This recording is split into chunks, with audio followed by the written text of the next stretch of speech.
Benny. Presenting Benny Goodman and his music. There we are then. Evening, everybody. Hey, Miles. Nice of you to hop on up. For the record, Stady has made his appearance already. This is one of those 2-minute stops from Miles.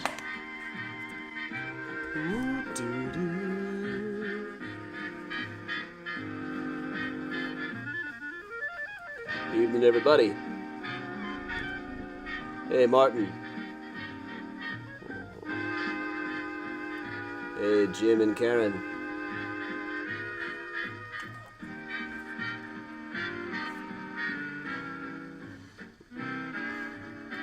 Hey, Heather, Rodney. Hey, Octavio. Swinging Mysterian, check it out. I got a press credential badge for the Jitterbug Riot of 38. Hey, Evelyn. Oh, Miles.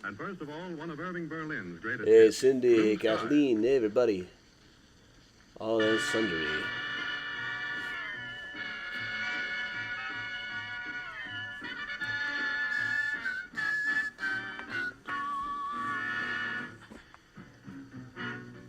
Evening, Leah. Hey, Mary.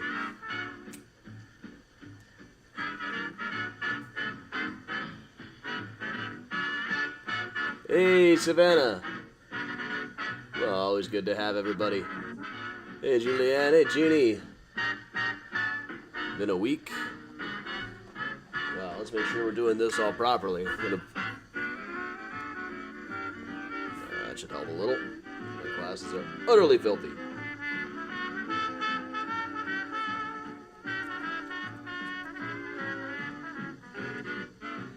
Some kind of sonic cleaner. Hey, Ellen, hey, Joanne, Marie. Hey, everybody.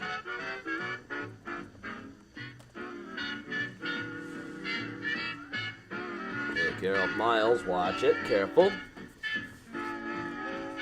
Hey, Mom.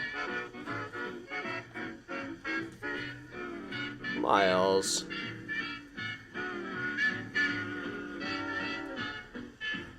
Hey, Kathleen in the euphonium section.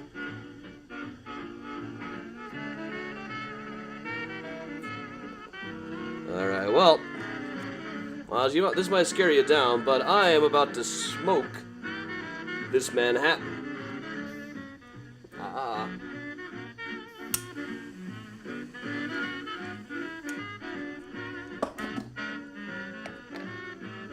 There we go. How cool is this? I think there's a little more flame.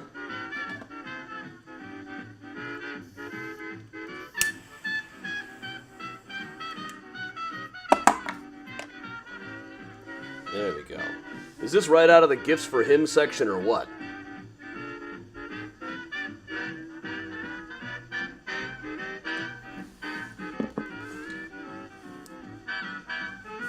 I got a set out of the Bezos boutique that came with samples of 6 kinds of wood, so I'm using some cherry wood right now. It seemed like just the thing for a Manhattan. Yeah. See the smoke kind of spilling on into there.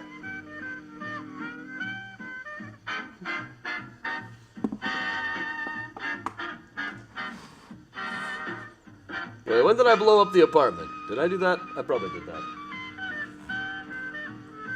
Alright, Miles, have a seat. There we go. Let's look up cocktail smoker. The torch that came with it was useless. I had to get a separate torch. Fire, fire, fire. But I thought it was like $20, which was worth it just for the wood chips, probably. Benny Goodman presents Helen Ward singing With All My Heart. Delicious. Mamma Mia is an interesting show. Like, the plot is like something out of a bad Shakespeare comedy. But Shakespeare comedies elevate the material by, Shakespeare. Mamma Mia elevates it with some seemingly random, vaguely connected ABBA songs. And it works because, hey, ABBA songs.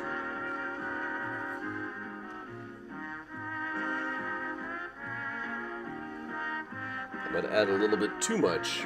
Really?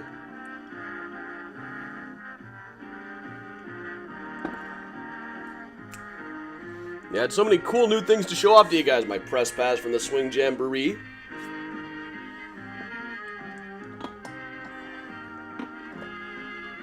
And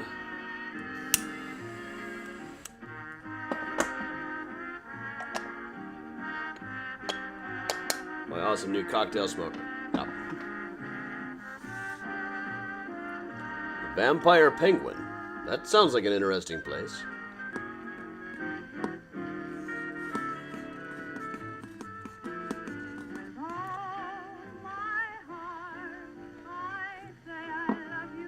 It's like the gifts for him section made flesh.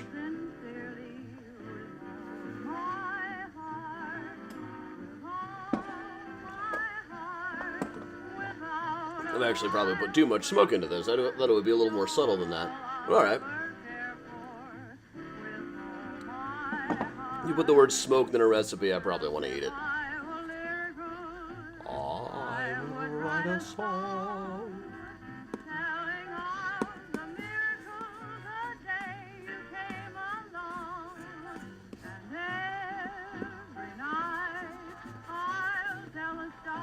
Octavio, I am fairly proficient at playing with matches. I've got it on the lowest setting. See, if it's on the highest setting, it goes like that. Miles. Hey, Bridget Mary Jo. Hey, everybody. Welcome along. Hey, Eric.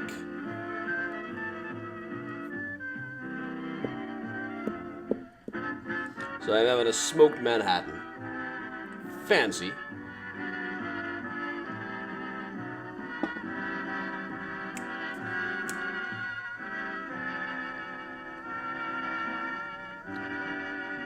Hey, Marley. Benny Goodman goes way back and gets a lot of rhythm out of Walk, Jenny Walk. Benny Goodman and his orchestra.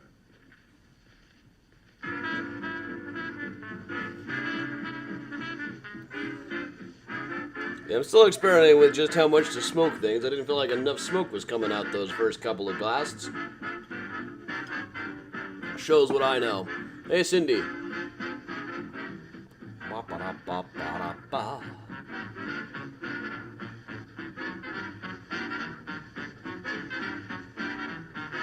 Yeah, Ronnie's back.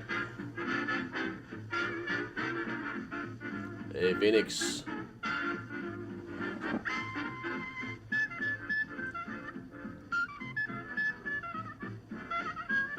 Hey, Karen. Hey, everybody. Added some new footage in today. Rip it up.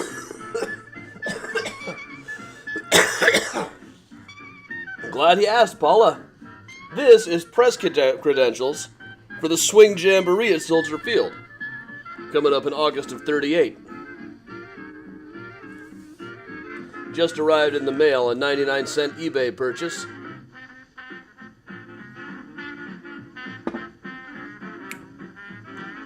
Have a good night, Mom. Okay, my parents are gone. I can act up. Hey, Heather.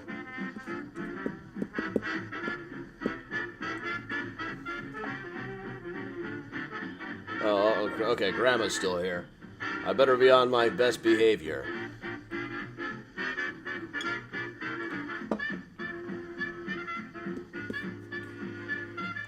I've been the fire starter for many the year that I spent all me money on my pyro gear.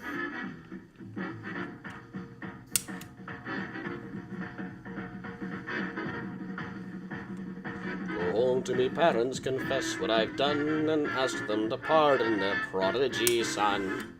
I'm the fire starter, twisted fire starter.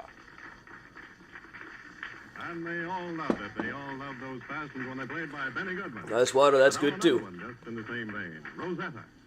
All right, we're going to let Benny Goodman do one more tune, and then we will start up properly.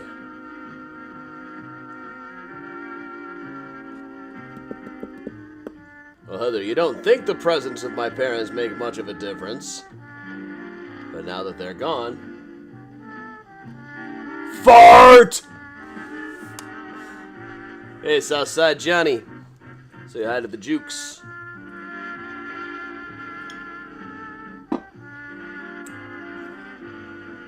Their Hearts of Stone.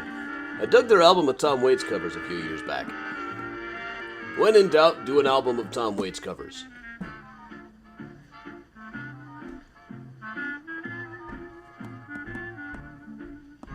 Hey, Beth, awesome.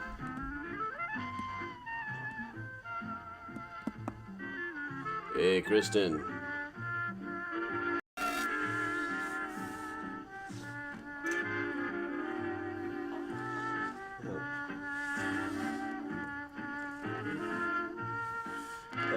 Another desk accessory. Octavio got me this, like, Prison Trump action figure, but I've been kind of adding to it. Speaking of, it was 25 years ago tonight that I got in line for the midnight release of the Phantom Menace toys. I remember there was a Fox News camera there. I had never heard of them having Fox News before. I remember they like, who would watch news on Fox? Is this When Action Figures Attack Part 7? World's Deadliest Toy Hunts 9? Simpler times, the 90s.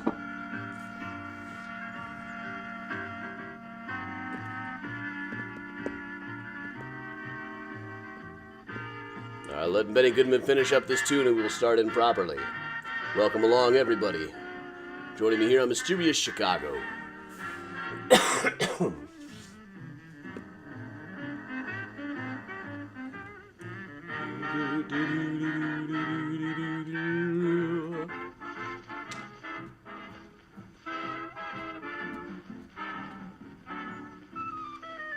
Yes, Octavio, the midnight release at Toys R Us. Some of my figures that I got there ended up, I think, at the Star Wars action figure library, so it's a fine place.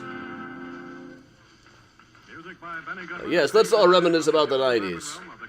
I'm from the generation that had to rewind our Ataris in cursive from the hose until the streetlights came on. But alright, let's stop making me feel like I'm 150 around here and move on to start properly. Welcome along, everybody. I'm Adam from Mysterious Chicago Tours. With me, as usual, is Miles the Cat. I've been a tour guide and historian in Chicago and New York for going on 20 years now. I've got about a dozen Chicago history books out. I'm on the History Channel and the Travel Channel all the time, so I am, in fact, incredibly famous. You should definitely pay attention to whatever I say. Lots of good stuff coming up. We were just on WTTW, the Chicago Mystery Show that I'm seeing ads for on billboards and stuff all around the city. That's very cool to be on a show that has billboards and everything.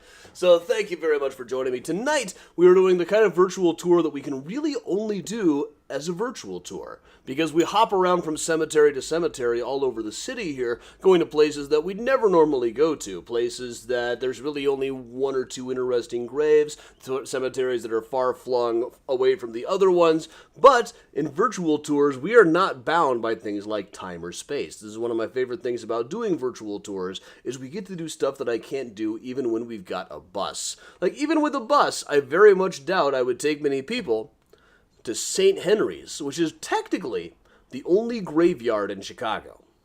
Now, if you really want to get technical about semantics, it's only a graveyard if it's attached to a church. Otherwise, it's a cemetery. Personally, I think that's a little bit overkill. I don't really buy into that kind of nonsense. The kind of pedantic nonsense up with which one shall not put. But there's some interesting graves in here anyway. There's this, person, Margaretha Kill. What a great name. And Margaretha Sinner, if that wasn't cool enough. And Anthony Kill, and right next to Anthony is Mary Kill, whose middle initial I really hope was F, so it was Mary F. Kill. But moving over alongside from Anton Kill and Elizabeth Kill,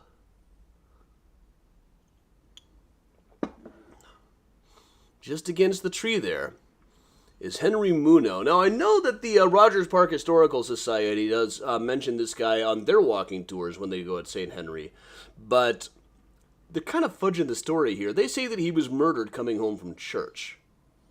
It wasn't church. He had been hanging out in an illegal roadhouse. Now, at the time, in the 1880s, when he died, Rogers Park was the middle of nowhere. It was just part of that wasteland in between Evanston and roughly the Edgewater area where people could drink. So there's like all these stories about this being a whole wasteland in between that people would actually walk all the way back and forth just to get a drink, and then the wasteland section in between was very dangerous, full of highwaymen and thieves and murderers. Now, one night, Henry Muno was out drinking and didn't come home. The next morning, they found him lying by the side of the road. There was a handkerchief nearby him that they traced back to a guy who had been just moved to town from Germany and had now disappeared. The official story was that maybe this guy from Germany had killed him, taken his money, and run away. So as soon as they found the body, they went to Henry Muno's house, and the exact exchange was the son was sitting on the porch and said, "Is your father home?" And he said, "No, I think he must have stayed at my uncle's overnight. Hold on, let me go find out." And they said, "Well, don't bother, he's dead." Really not the most tactful way that you could have done this. Now, the coroner's inquest decided that the German guy must have been responsible, but he was never found.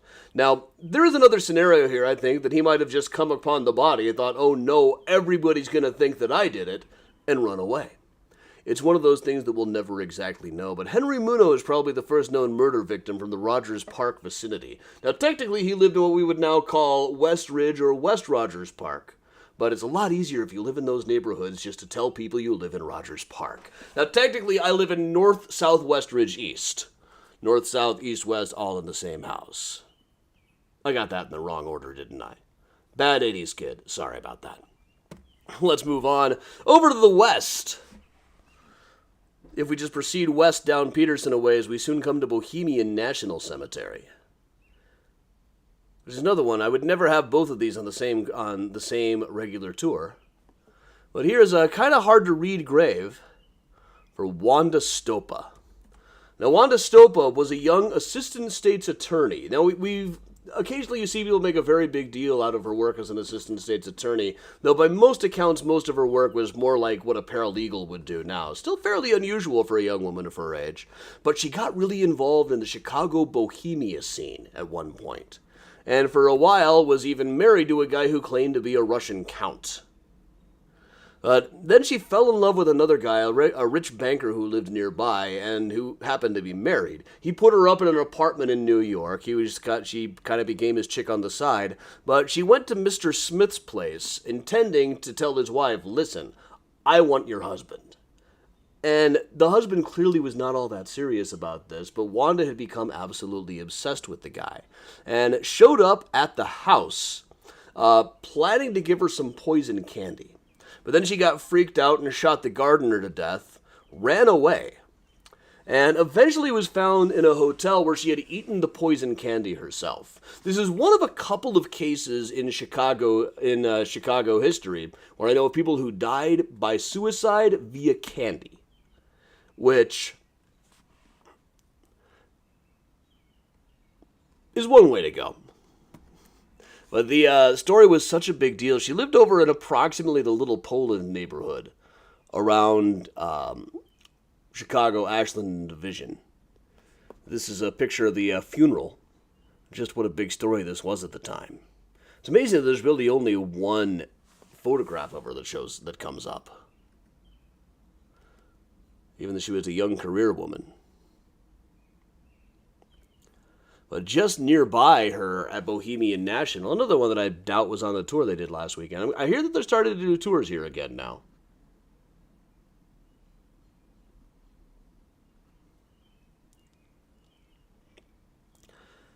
This is the Vrazel family that all started dying off in the early days of the 20th century, around approximately 1907. This was a family that started dying off one by one over on the west side. And eventually the police decided to pin it on the family fortune teller, a guy they had hired by the name of Herman Billick. Shown here about a decade later when he had shaved and looked a little bit less threatening than he had at the time, when he had the goatee and looked every bit like the Rasputin fortune teller. The police's idea was that he was having an affair with the wife of the family and had decided to kill everybody else off to inherit the family fortune. She was seen as almost like an early version of a serial killer and comes up on lists of early serial killers quite a bit. But the main evidence against him, that it was him doing the poisoning of this family, was a kid named Jerry. Jerry Vrazel was the main witness. He said in court that he had seen Mr. Billick mixing up powders to give to the parents. But then, after he was convicted and sentenced to be hanged, Jerry went back to his attorneys and said, I never saw anything like that. The police said that they would hang me if I didn't go along with what they said. This is exactly the kind of thing that they were known to do in those days. Eventually, Mr. Billick was not hanged. He was eventually pardoned, though he still went down in history as a serial killer. Now, the more likely scenario, according to modern analysis, is it was probably a daughter of the family named Emma Vrazel.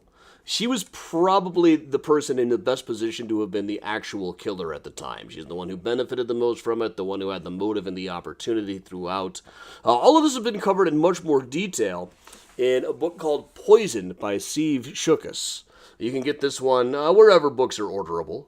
Very good book, very good look at people like Coroner Hoffman at the time, and Inspector Shippey at the time, the same guys who had battled against Johann Hawk. And because of whose involvement, I just can't believe for sure that they didn't frame the guy.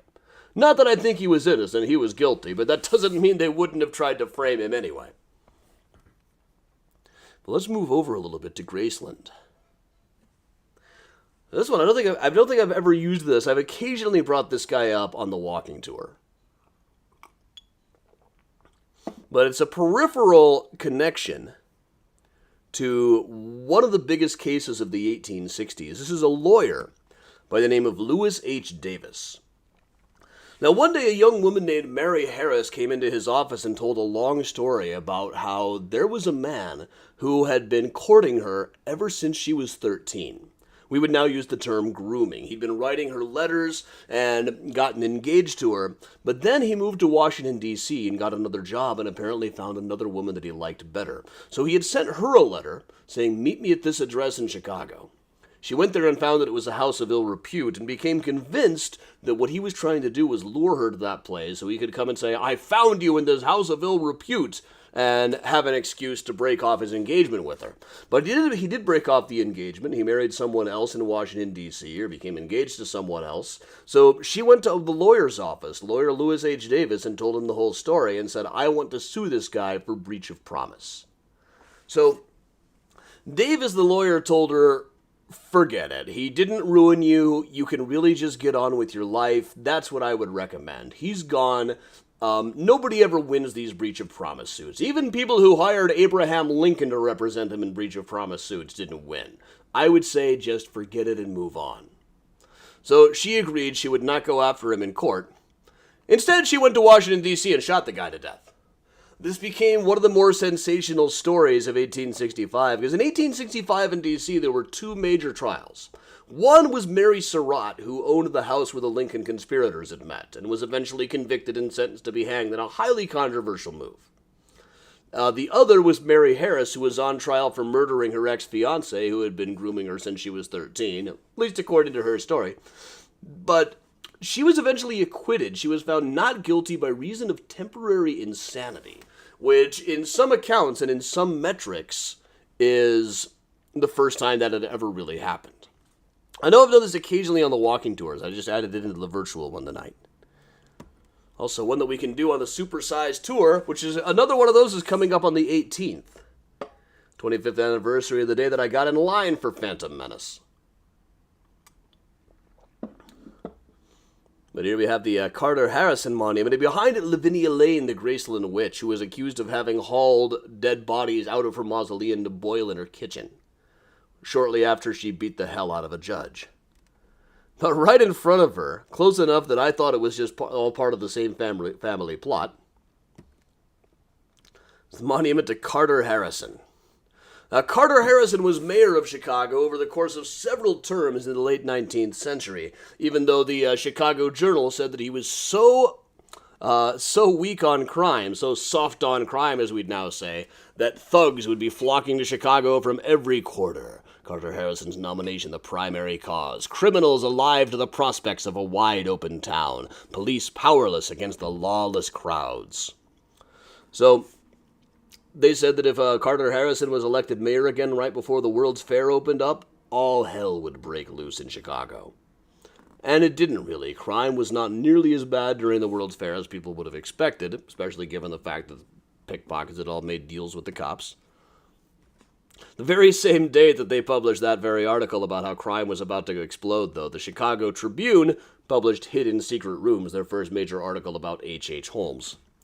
But right towards the end of the World's Fair, Carter Harrison was assassinated in his house over on Ashland, formerly the home of H.H. Honore, who was on the other side of Graceland Cemetery.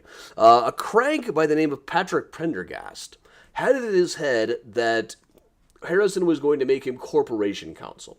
One of the big issues of the day was raising the level of the railroad tracks at street crossings. So many people were getting creamed by trains. There was a movement to have them raised up over the tracks so people would stop getting run over. Problem is that cost a lot of money. So Pendergast said he had a plan for how the city could do it without paying anything, and thought that because he had this plan, Carter Harrison ought to make him the corporation counsel. But he was manifestly unqualified for that job. Most physicians who examined him said he had something like schizophrenia. But in order to get revenge, when he was passed over for the job, Pendergast came and shot Carter Harrison to death. But here's a photograph of the house. It's long gone now. The Chicago Journal, to their credit, did not say, "We told you so." They said, "It was only now that we realized that Carter Harrison is so much a part of our lives, bone of our bone, sinew of our sinew." But Pendergast himself, it's a fairly unusual case. Up here at Calvary Cemetery, he's, I think, the only judicially hanged man that I know of in Chicago. He was eventually hanged for killing the mayor.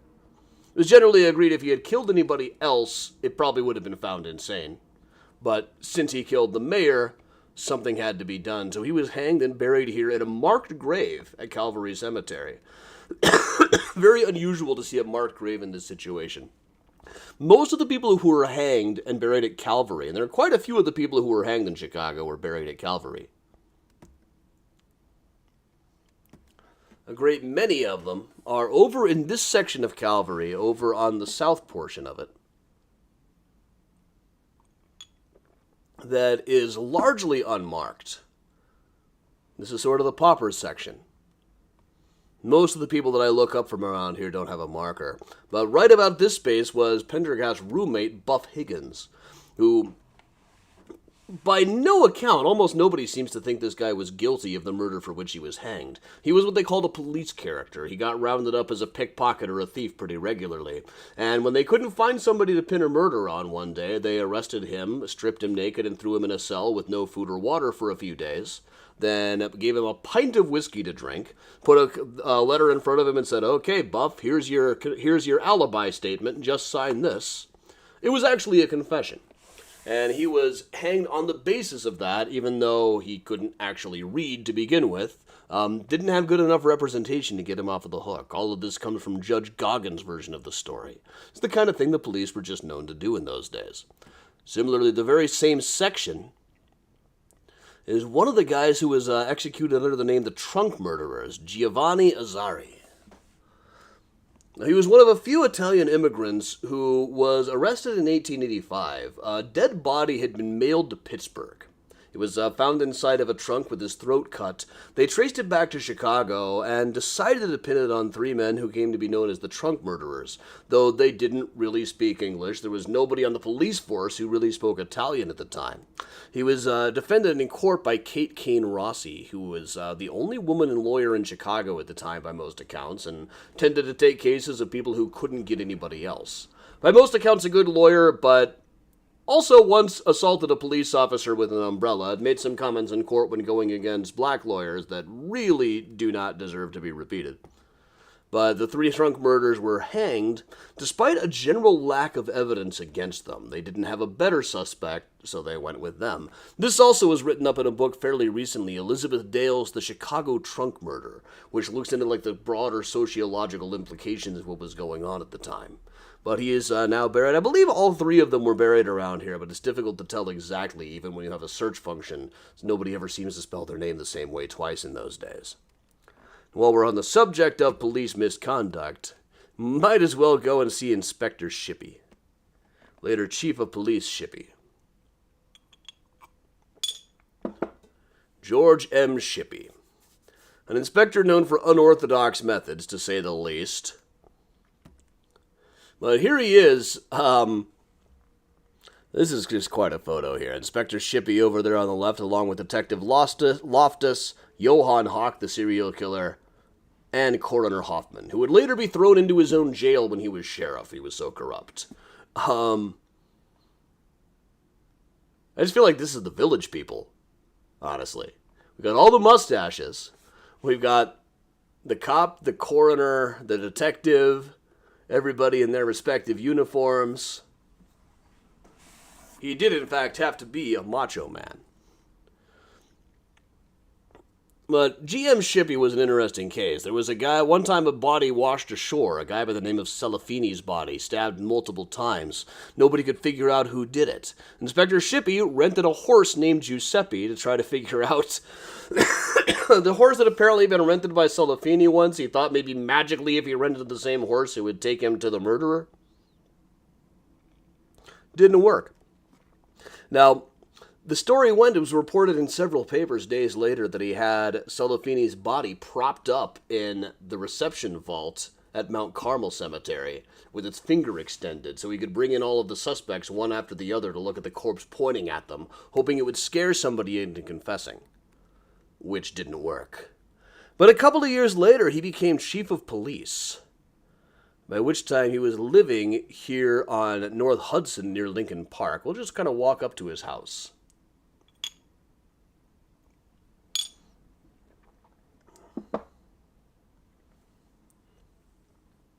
So any case that Shippey and Hoffman were involved in, they should have at least commuted to life in prison. This is his house. You can match it to this. At the time, they had this canopy over the door.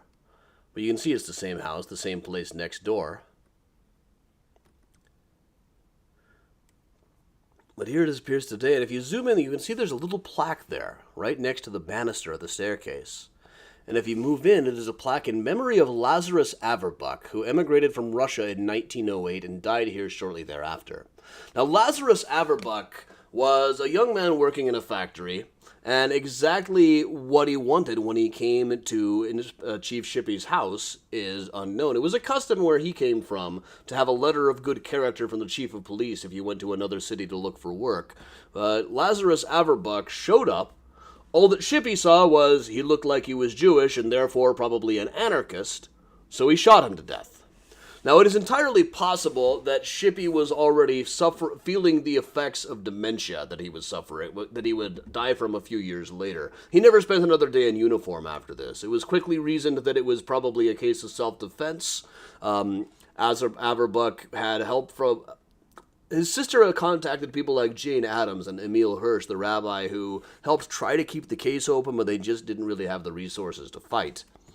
The Averbach is now at a cemetery just a little bit north of Bohemian National, a Jewish cemetery. There's a lot of disused headstones back here, broken ones. But standing up among them is this old stone for Lazarus Averbach.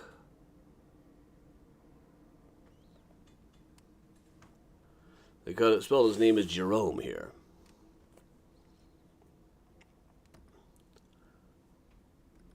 A lot of differing opinions as to whether he was guilty, whether he might have been attacking Shippey or what. But Shippey was suffering from syphilis by then, I believe. Speaking of police officers, go down a little bit. That's a picture getting ahead. But down here in the 7th grade section at Rose Hill, right across from Cumming Cherry and down the block from Robert Cumnock, and A.B. Dick and Long John Wentworth and Harry Bearcroft. I don't know how I ever missed Harry Bearcroft until just lately. But right here, this is one of my favorite things to just stumble upon in the Chicago cemetery. J.J. Badenoch, you old so-and-so. Now, John J. Badenoch was a strictly political appointee to the office of Chief of Police in 1895. He had no experience whatsoever that was at all relevant. He was a flour and feed dealer. But the new mayor kind of liked the cut of his jib. I know you all wait for me to say that. So he made him Chief of Police just in time for the investigation into H.H. Holmes, the Devil in the White City guy. After the bodies of a couple of Holmes's victims were found in Toronto, people remembered this building he had back in Chicago that was supposed to be full of hidden rooms and secret passages, as seen in that 1893 article pointed out earlier on. So, word came in from Philadelphia, where Holmes had been arrested. Sorry. Bust into that house and see what you can find. So, Badenoch led a delegation in there. The chief investigator was Inspector Fitzpatrick,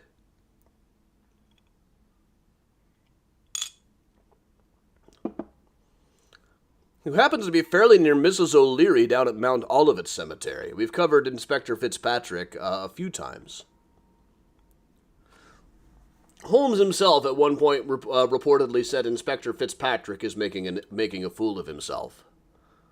But the other detective who was really working on the case, it was a very disorganized look into the building. But the other detective was Detective John W. Norton, who is buried out at All Saints Cemetery in the west suburbs. Very nondescript grave for him here. But there's John W. Norton himself, and John W. Norton would go on to be with the force for another 30 years. He turns up in lots and lots of different stories and almost became like the Columbo of the Chicago police force. One of few guys who was never really accused credibly of corruption in that era. Let's move on a bit, in fact. Over here at Graceland, this is one grave that I can never find when I'm looking for it. I should really just pick up the video. See if we can hear the train go by a bit if I turn the volume up. Too late for that now. This is Ruth Anna Wanderer.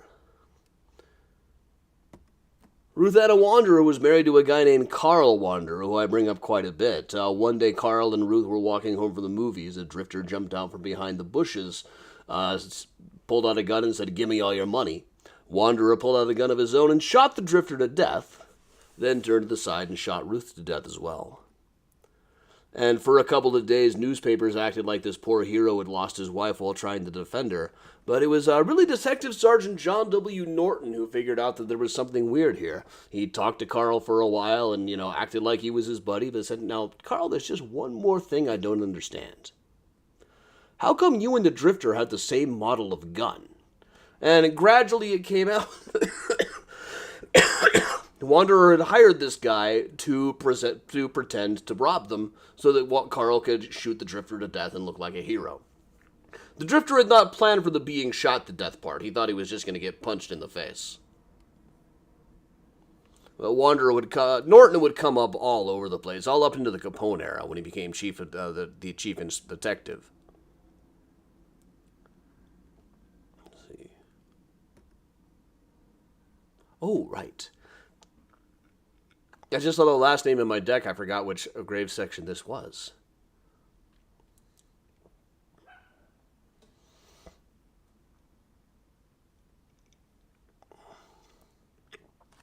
This is a family plot over in the west portion of Graceland, the northwest portion. Rarely visited section. But it is the family plot of Henry Meyer, one of Chicago's earliest serial killers. Kind of tied with Thomas Neal Cream as the first in Chicago. Now, this is about a decade or so before H.H. Holmes started killing anybody in Chicago. But Henry was a doctor down in what is now Old Town. And this is his family plot. We can see right here at the top, Ida Meyer. That was his wife, age 22, who in 1878 got very sick and died. Strangely enough, so did another guy named Henry who happened to be married to somebody that Henry was seeing on the side. Both of their spouses died. They then married each other.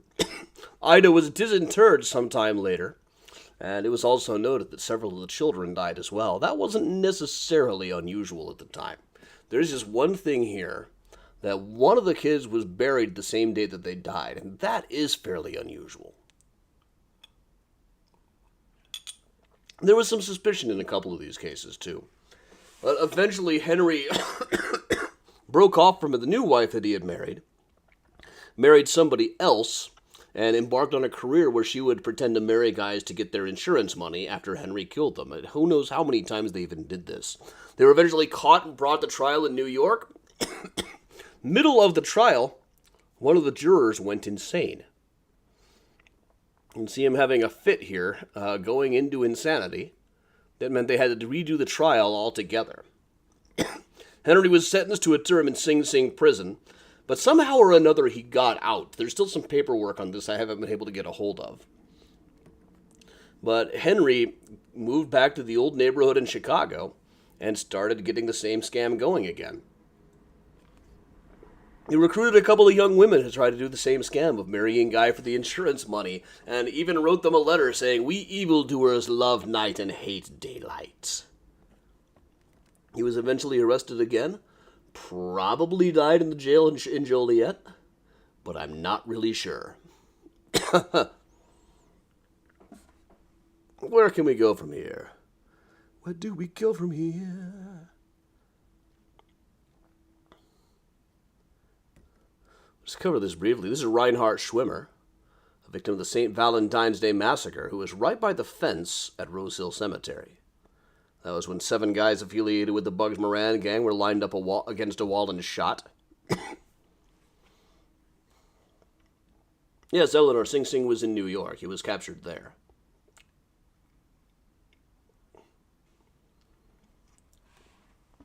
But right near Reinhard Schwimmer, he was far enough off the route that I don't usually get to him.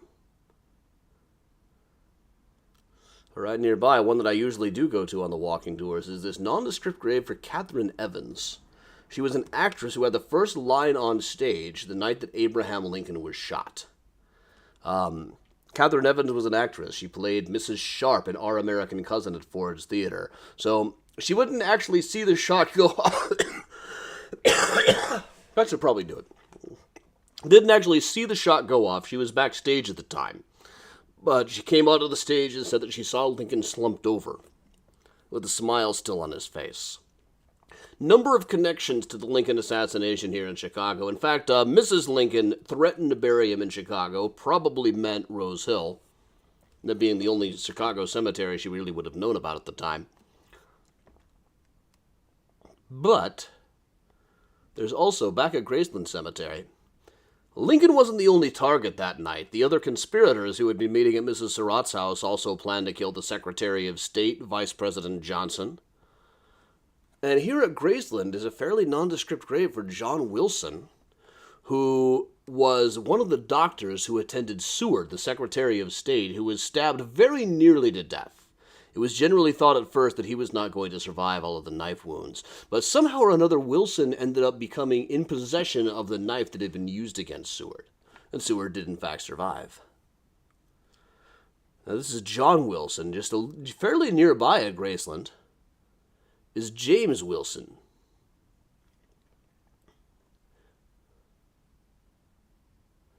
James and Carissa Wilson, his wife, who lived in this house up in the general Winnetka area. Now, Clarissa was a political junkie. There's a great story where somebody gave her a present wrapped in the Chicago Times, and she threw it away because she didn't want anything that had touched the Chicago Times in her house. Chicago Times was a horrible copperhead paper run by Wilbur F. Story. You all know what I think of him if you're a regular on this channel. But by 1886, 1884, she was in bad shape mentally. Her husband, James, was mostly mostly just living at home taking care of her, but once a week he would go downtown to Chicago to buy supplies for his shop up in Winnetka, and a neighbor would come in to check on Clarissa. But one day, that neighbor came and found that all of the place was unlocked and nobody was answering the door. So she stepped inside and found a murder scene. Both of the Wilsons had been brutally murdered. Clarissa, in fact, had been run in with her son's old Civil War sword. James was found behind the stove over here. Terrific struggle and no real suspects. There was a butcher who had seen James the night before, and it seemed a little bit suspicious. They could never get sufficient evidence to convict him, but a couple of years later he was killed over a card game in Church's Ferry, North Dakota. Which I always say sounds like the kind of town that would only exist so people could get killed over card games there. And to continue moving around here a bit. It's another section we don't usually get to on the Rose Hill tours. It's a little out of the way. But this is the Loeb family plot. And rumored burial place, or the place where the ashes would have been interred, for Richard Loeb, half of Leopold and Loeb, the thrill killers of 1924. Now, Nathan and Richard, you can read any number of explanations as to why they decided to do this. They thought they were Nietzschean Supermen, or Loeb was a psychopath, and Nathan was kind of under his spell. There's not really a whole lot of ways that we can that we can explain this. It's part of why the case has become so enduring, is there's not really one explanation that really holds up for why they decided to kill a kid named Bobby Franks. They didn't specifically decide to kill Franks. They decided to kill somebody and landed on Franks. He just happened to be convenient at the time. So they brained him with a chisel in a car that they had rented. Most likely, the one thing that they disagreed on in their various confessions and testimonies is that both of them blamed the other for doing the killing. More likely, it's something that Richard would have done, Richard Loeb. He was eventually murdered in prison. The actual disposition of what was done with his ashes is not known, but this is the family plot. The rumor has always been that he's here. But here's the interesting thing, is this is very, very close to the Franks mausoleum.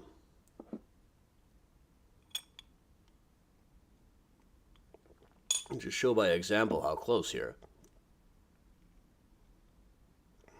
That's it right over there.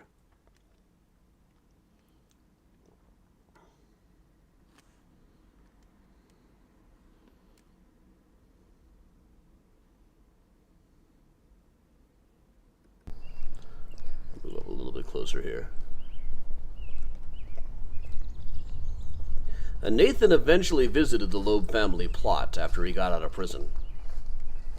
Spent just a couple of days in Chicago, really. But he would have had to walk right by that on the way to the Loeb family plot.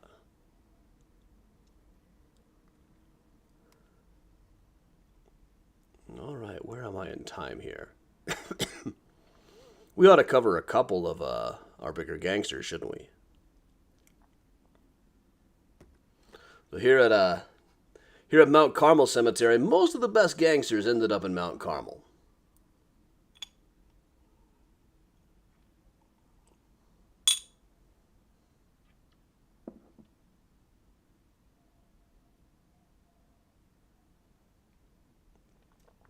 Well, right here is Dean O'Banion, who got his start supposedly as a newspaper slugger, a newsboy gangster. Then eventually got a job as a singing waiter in the McGovern Brothers Tavern. Then went on to become the head of the North Side Mob. But in 1924, he just got in over his head. By most accounts, he was not a very good businessman, was not very good at dealing with the other gangsters, and was particularly not doing a good job of not angering John Torrio. Exactly who shot him to death is not really known. He was shot to death at his flower shop, really kicking off the gang war. Most accounts from back then suspected that it was the Jenna brothers, who were also at Mount Carmel Cemetery, who were shortly thereafter started being bumped off one by one. This is Tony Jenna, who was shot outside of a grocery store on Grand Avenue. Angelo Jenna shot to death. Mike Jenna shot to death. And all in here. And when one of them was interred, Genevieve Forbes Herrick of the Tribune said that she overheard a guy saying, "There's Mike and Dean and Jenna," When Judgment Day comes and them 3 graves are open, there'll be hell to pay in this cemetery. And of course, that was before people like Jaime Weiss or Vinny the Schemer Drucci were put in the same cemetery. Or certainly before Al Capone was moved there.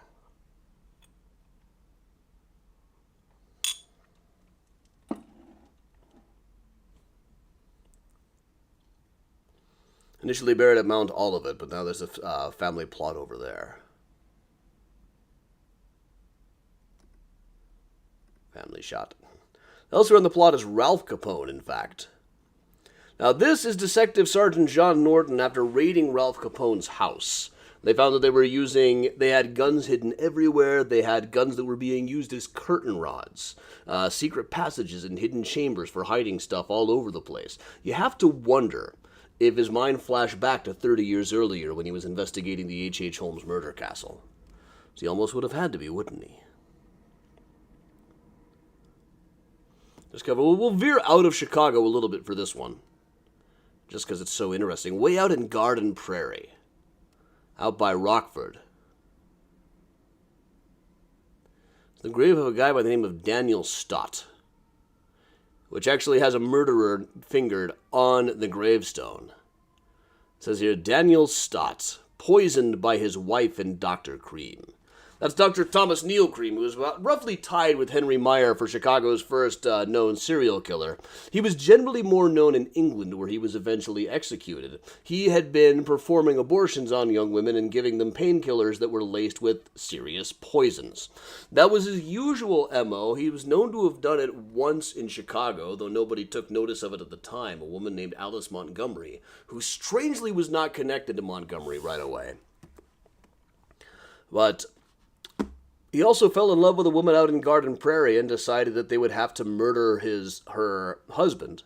That was Mr. Stott.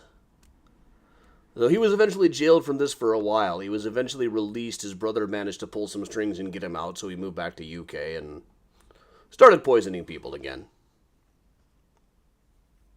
But I absolutely love that gravestone. It's one of my favorites. I remember reading about it years and years ago, long before I even came to Chicago. Poisoned by his wife and Dr. Cream. Now, there used to be more visibly a Freemason logo up on top of it. It's kind of faded away now.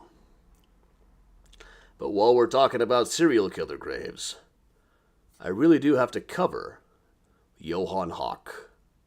Now, I think this is actually the wrong section. He's in a no longer marked grave at Elmwood Cemetery out in River Grove. Johann Hawk was this guy who was suspected of having married as many as 55 different women. This is a composite picture that was published in the Chicago American. I'm reasonably sure they just pasted this together. They had his head from a different shot. There's another particular shot that I'm pretty sure is the one they used. Just kind of pasted it onto the shot of at least somebody crouching down like that. But he was accused of having married over 50 wives. There are about 20 that I can confirm, 5 of whom died of arsenic poisoning within a year after the wedding. In most cases, much sooner than that. The last of his brides was Mary Walker, who was very shortly thereafter exhumed from her grave over here at Oakwood Cemetery. It was her murder that actually eventually got him hanged.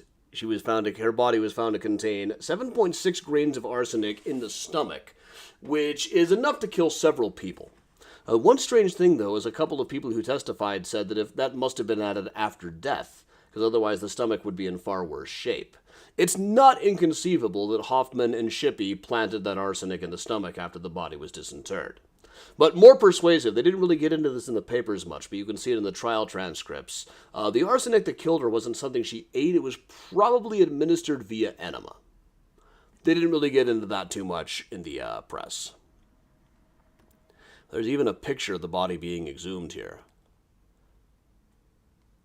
You can see Inspector Shippey standing right in there.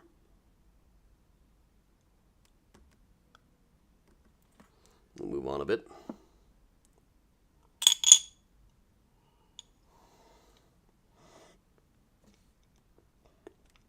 His first Chicago wife was a woman named Julia Steinbrecher. who is buried unmarked about where the picture is here now in the northeast corner of Graceland Cemetery. He married her after moving to Chicago in 1895. She owned an awful lot of property and had quite a bit of money. He made several $1,000s off of her death. Now, she had been telling people she thought she was being poisoned when she died. But Hawk apparently had a death certificate ready saying that she had died of natural causes. Now, interestingly, when her foster son talked about this 10 years later when Hawk was arrested, he said that she had died of gastritis. But all of the paperwork from the time says it was diabetes. It's very interesting how people just did not remember details a decade later. But after the murder of Marie, his last Chicago victim, while the body was still lying on the bed, Hawk proposed to her sister, Emily. And Emily said yes. Now, initially, the cops were saying that she had been complicit in her sister's murder, and there's very little that happened in this case that makes me doubt that. But they needed her to testify, so they didn't pursue that line of reasoning. She herself is interred right across the street from Bohemian National Cemetery at St. Luke's. Took me a while to find this one. I thought she must have gone back to Germany at some point. But she lived to a much older age. Yes, in fact, she died of death. Well, all right, that's a little bit longer than I normally run, so thanks everybody for joining me. Let me plug some upcoming stuff here. We've got a virtual tour next week. We're going to be covering the 1864 Chicago insurrection plot, when Confederates plotted to take over Chicago and wreck the election in 1864. Then, in person, May 18th, we will be doing Graceland Supersize Edition, where we'll cover the stuff that we talked about today, and a whole lot more as well. The supersize editions that we tried to do back in November were great successes. I think everybody had a great time, so why not try them again? There's a lot of times when I don't really have when I don't really have weekends free this time of year, but we're trying to do what we can. So thanks everybody for joining me. I'm Adam from Mysterious Chicago Tours. Tickets available at adamchicago.com. And in the meantime, we will just put on the Benny and hang out like we always do. Thanks, everybody.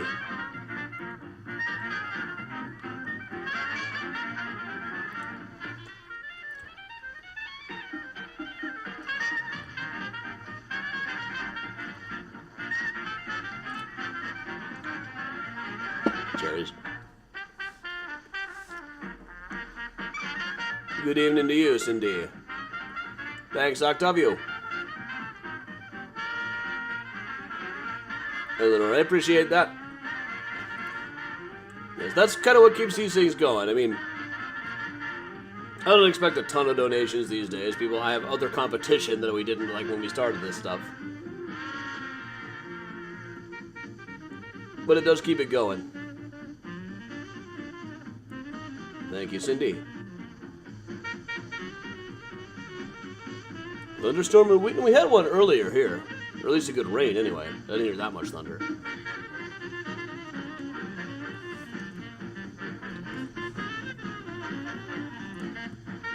Thank you, Nancy.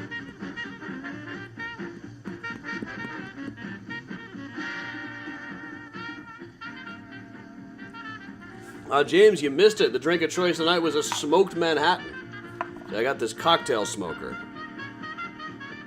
Oh, yeah. You set fire to some wood chips, and the smoke goes in. It's like the gift for him section made flesh.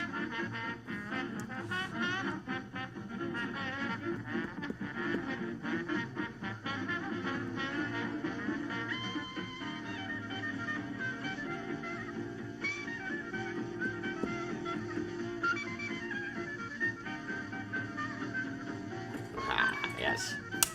Fire. I had so much to show off today. My new fire kit and my press pass from the Swing Jamboree 1938, as seen on this week's Patreon.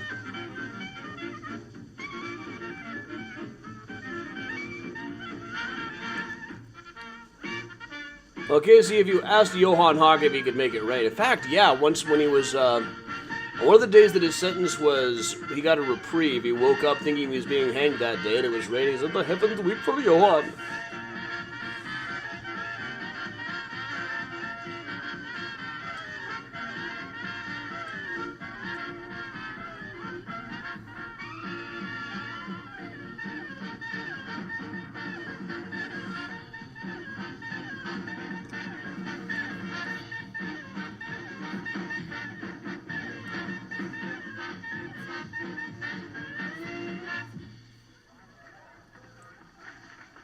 And that would put rhythm in the feet of a wooden Indian. That was the bugle call rag, Benny Goodman's own arrangement. Now, the popular tune, Thanks a Million.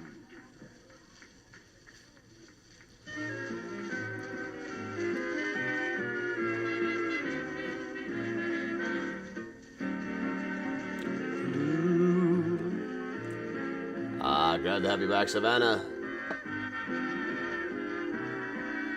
Or you're not inside?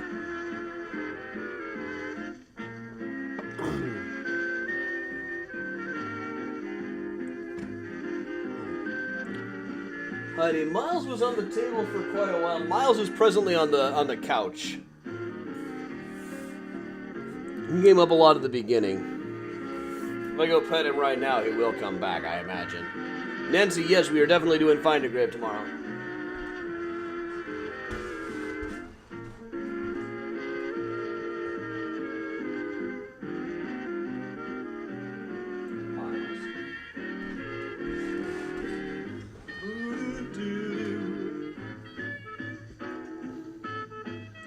Catherine, glad to have you back then. We're always here, except when I'm out of town.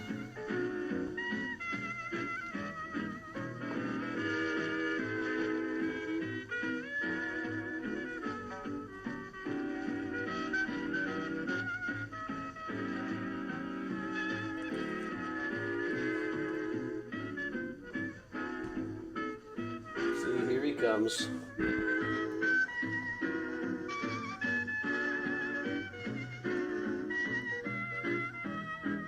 Hop it up, Miles.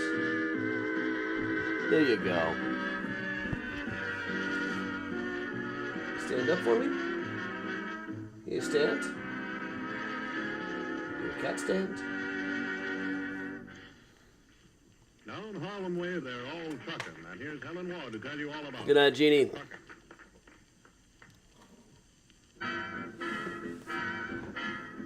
Alright, Miles, you want to do TikTok, kitty? Tick-tock, tick-tock, tick-tock. Miles doesn't like it as much. Charlotte was the one who really liked that. Poor little Charlotte. We miss Charlotte. We love Priya and Lily. Of course. But we do miss Charlotte.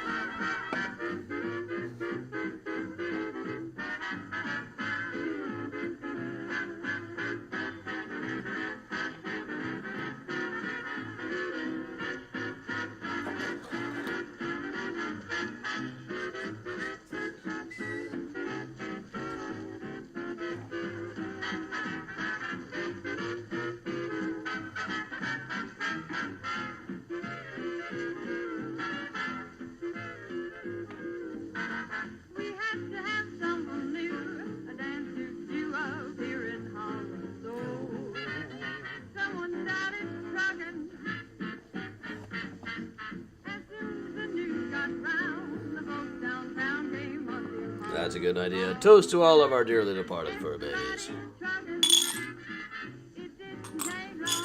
Gracie and Mary and Natalie and Buck and Rocky. Toby and Phoebe and Ollie. And Crookers and Helena and Fee and Charlotte. Do I remember Gracie? I think I remember Gracie.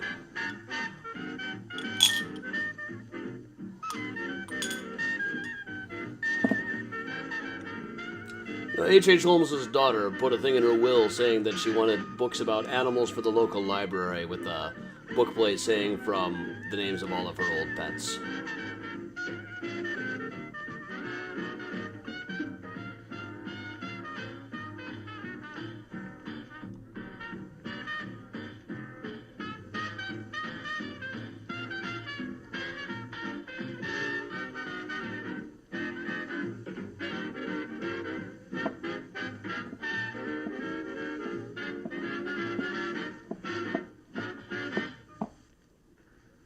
Goodman presents On the Alamo.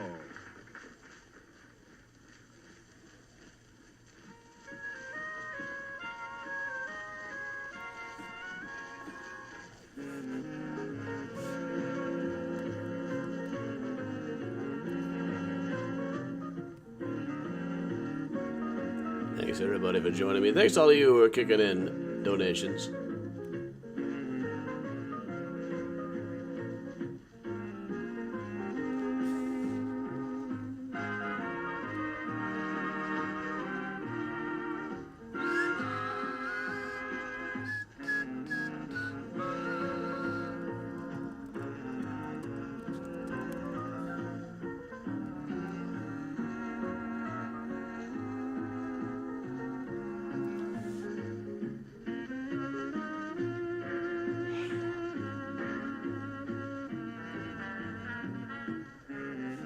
Wow, so just hanging out on the desk next to my junk mail.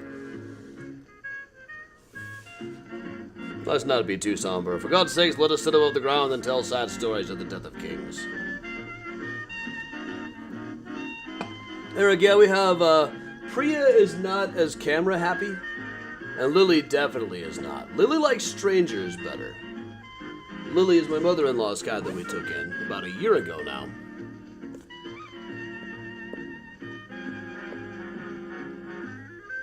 Ernie, don't come on here and tell us that. Now I'll have to go to fill out paperwork.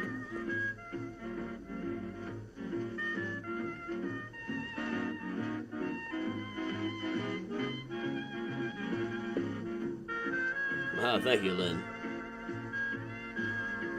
Those of you just joining us, you've arrived for the post-show hangout.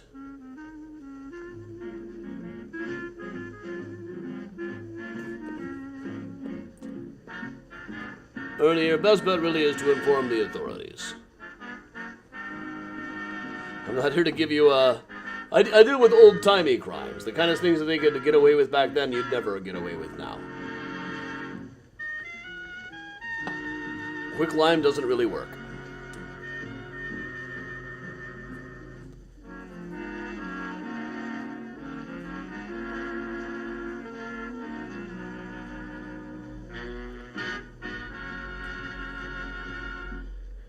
Eeny, meeny, miny, mo, and we stay right in the urban room of the Congress Hotel in Chicago and dance some more to Benny Goodman and his orchestra, and hear Helen Ward sing Eeny, meeny, miny, mo. Ernie from Twitch is suggesting we play a little game. As to what he should do about having just murdered someone. Catherine, yes, Rena and Ronnie are very good friends. Incidentally, May 14th in Andersonville, Ronnie will be doing a book launch for her new book at Anderson's in Naperville.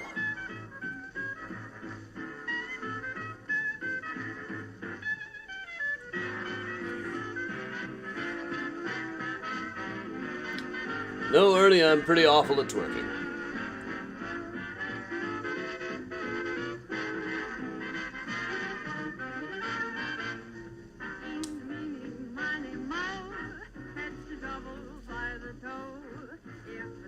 Cindy will be at Anderson's books. She does have an event at Women and Children's, I think.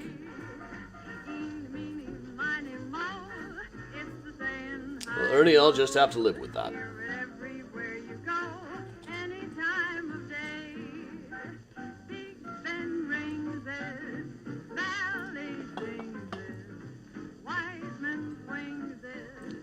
Even Mr. Crosby swings it.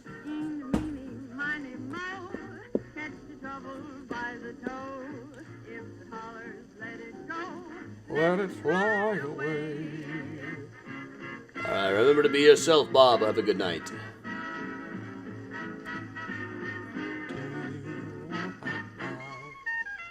Oh, that's an old one. That's larger.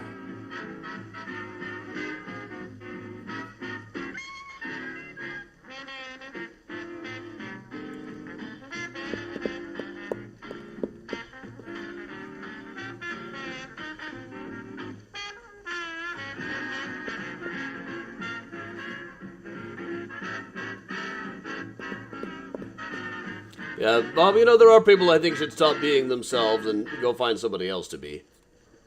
And we'll let the title speak for itself. Benny Goodman presenting Madhouse. People who have a gift but should really exchange it.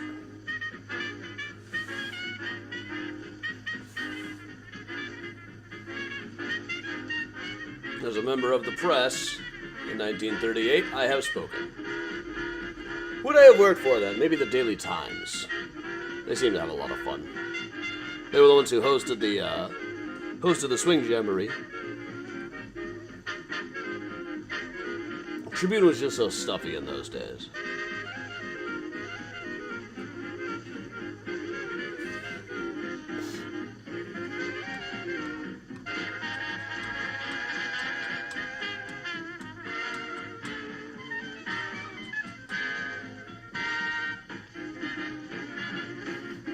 Letting Benny Goodman finish it all up.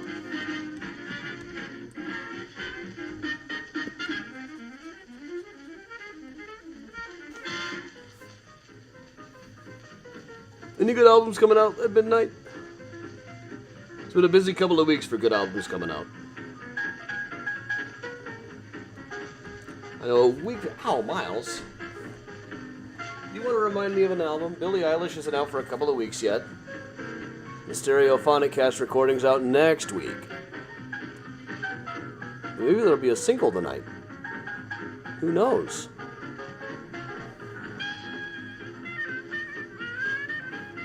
Good night, Jen.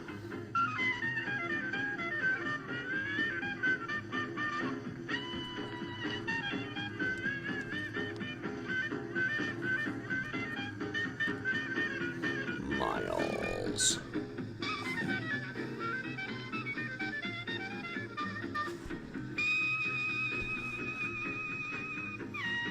You see that face in there, Miles?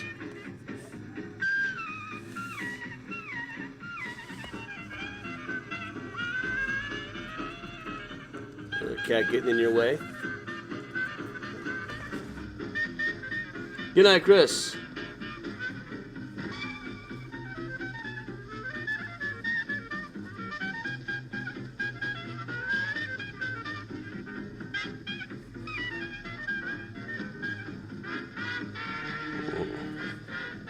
Flop. Good night, Timothy. Alright, quick upcoming plug. Next Thursday night, we're going to be covering the 1864 Chicago insurrection plot. And after that, I think I'm free the next Thursday as well. May 18th will be the supersized edition of the Graceland Cemetery Walking Tour. Tickets for that at adamchicago.com or mysteriouschicago.com. Everybody, thanks a lot for joining in. Stay safe and stay strong, and of course, if you can, for me and Miles. Miles, you want to say the line? All right, stay spooky, everybody. See you tomorrow morning for Find a Grave Friday at 10.